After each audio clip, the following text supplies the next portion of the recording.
Inilunsad ngayong araw ang pinakamalaking bagong Pilipinas Serbisyo Fair sa Tacloban City.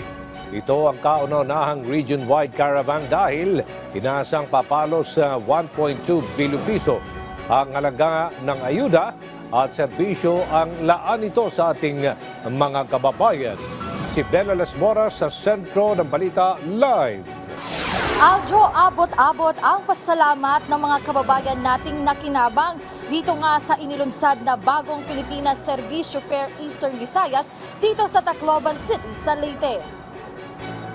Bandang alas 9 ng umaga nang dumating si House Speaker Martin Romualdez kasama si Senador Bong Revilla at iba pang opisyal ng pamahalaan dito sa grandstand sa Tacloban City sa Leyte para pangunahan ang paglulunsad ng bagong Pilipinas Serbisyo Fair Eastern Visayas. Ito ang unang pagkakataon na region-wide ang ikinasang caravan bilang bahagi na rin ng selebrasyon ng unang taon ng BPSF ngayong Agosto.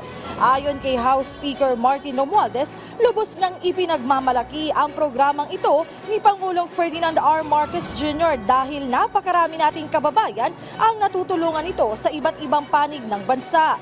Sa ilalim kasi ng BPSF, daan-daang ayuda, serbisyo at programa ng pamahalaan ang pinagsasama-sama sa isang caravan para mas mailapit sa ating mga kababayan. Buo naman ang suporta rito ng Kamara at ngayong araw, nasa 240 congressmen ang nakilahok sa programa at ika-241 nga si Speaker. Sa kabuuan, inaasahang papalo sa 1.2 billion pesos na halaga ng tulong, serbisyo at programa ang tampok sa region-wide Serbisyo Fair na magtatagal hanggang bukas. Higit 2 milyong kilo ng bigas naman ang inaasahang maipapamahagi sa maghapong ito hanggang bukas sa buong rehiyon para sa nasa 253,000 na benepisyaryo.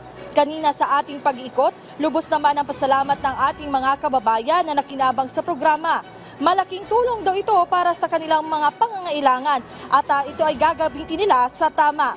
Aljo, kanina nga nagkaroon din ng iba pang pocket event si Speaker Romualdez kung saan inilunsad yung Cbol Card at EC program para din sa iba-ibang pang sektor ng ating mga kababayan dito nga sa Eastern Visayas. At Aljo, inaasahan nga natin na magtutuloy-tuloy pa yung paghahatid ng tulong ng ating pamahalaan sa pamamagitan ng bagong Pilipinas Serbisyo Fair. Aljo? Maraming salamat, Mela Las Moras.